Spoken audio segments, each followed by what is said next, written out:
The Huawei ban. Yes, the whole tech world has been surrounded and flooded by news regarding this latest Huawei ban for the past few days. And even though the whole issue is a bit complicated, the crux of the matter is that Huawei has been hit by their worst ever nightmare. So the big question is, will they be able to revive from this? And also, will the people ever be able to buy and use the latest Huawei smartphones? Let's try and simplify this complex issue by answering these questions. So on 15th of May 2019, President Donald Trump dropped a huge ass bomb. Thankfully not a nuclear bomb, but a bomb in the face of an executive order which banned Huawei from doing any sort of business with any US company. Huawei, if you don't know for some reason, is a tech giant based in China and is currently the second largest smartphone manufacturer in the world. Yes, you heard that right. And right now they've been hit so hard by this ban because they cannot do any business with any US company, which means no Google, no Qualcomm, no Intel. You get the drift. They're basically screwed. Alright, first off, let's just quickly see why this ban was imposed in the first place. So if you thought that this ban has come out of the blue or it's because of a recent conflict, then you're wrong. Huawei has been receiving a lot of backlash for a long time now, mostly because of security and privacy concerns. They have also been called out many times for having ties with the Chinese government and for spying on other companies and countries using their networking equipment.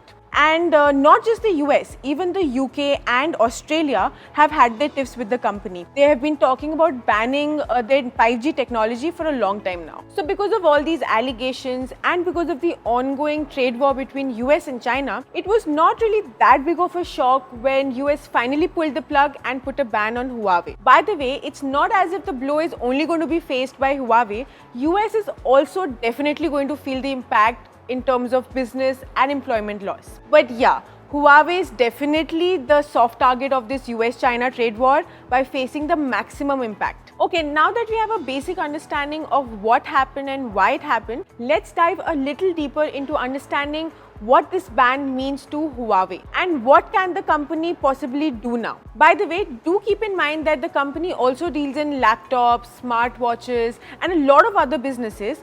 We are only going to focus on their main business, which is the smartphones, the Huawei and the Honor smartphones. So the biggest and the most obvious concern is the software, and that's because Google has revoked Huawei's Android license because they had to comply with the executive order. But what that essentially means is that A, Huawei can no longer use Android for their new smartphones. B, for the existing Huawei smartphones, they will not get any latest Android updates.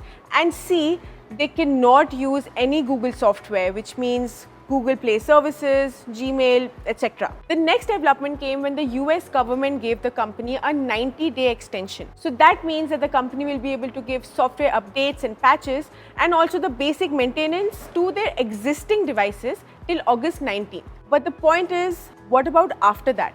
So like I mentioned, the biggest problem is the software, because if not Google's Android, then what? Huawei has said that they've been working on their own OS since 2012 and that it will be ready either by the end of this year or by the beginning of 2020. They also said that the new OS will be able to support Android apps as well. In addition to that, some names of this new OS have also been propping up, Hongmeng and most recently the Arc OS.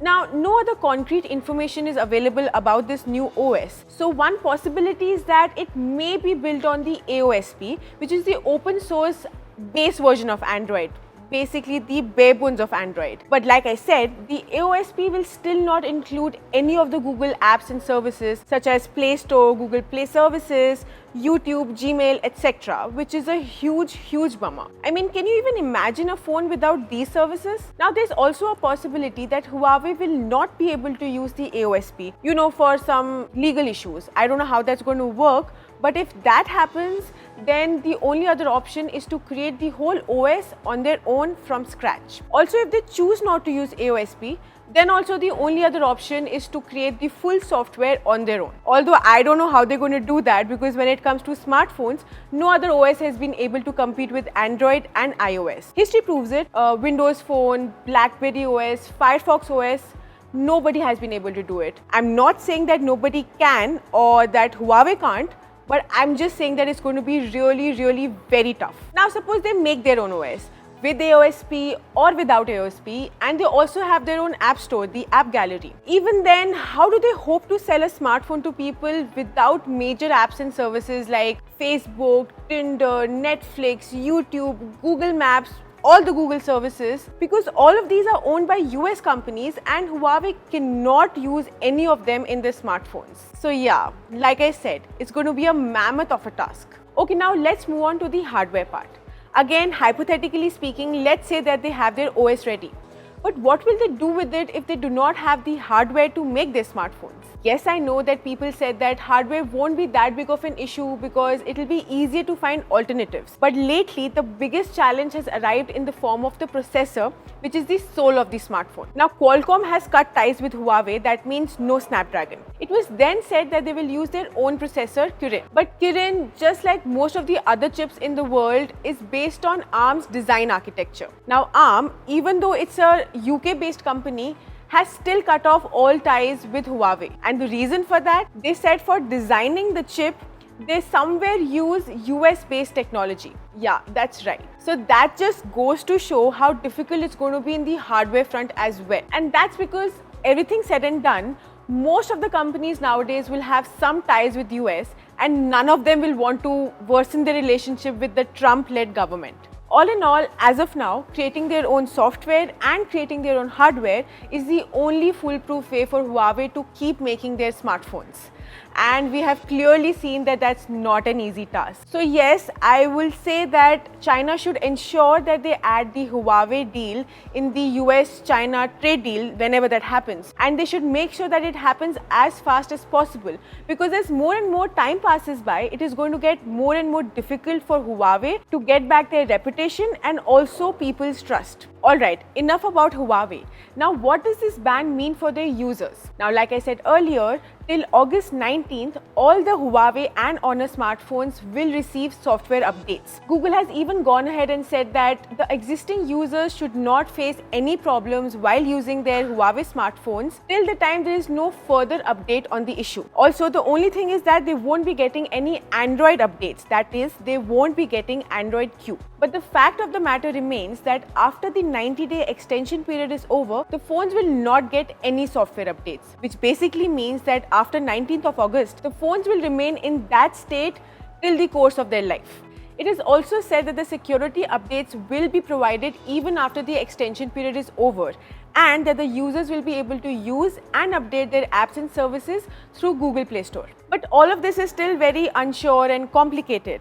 So it's safe to say that right now it's not a good idea for anyone to buy a new Huawei smartphone because the future is kind of risky. For the existing smartphone users, the Huawei smartphone users, you should not face much of an issue till it's actually time for you to change your smartphone. But you know, let's just hope that this ban gets lifted and everyone gets to live happily ever after. Now, coming to the impact of this ban on the smartphone world, as emphasized by YouTubers like MKBHD, it's not going to be good for the users and definitely not good for the tech world, because one big competition is going to be thrown out like that, and that's never good because less competition leads to less motivation for creating innovative technology. Now, Huawei proved to be very innovative. The best example is the night mode on their latest P30 Pro. They became the first ever company to actually challenge Pixel's night mode, and that too so well. So yeah, it's definitely going to be a setback. And also, you never know, there's a huge chance that the prices of the smartphones might even go up. So with Huawei gone, Samsung and Apple will regain their top two positions,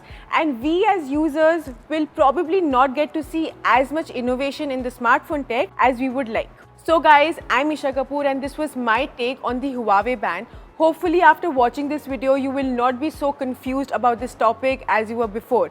And if that's the case, then do give this video a big thumbs up and let me know in the comments down below.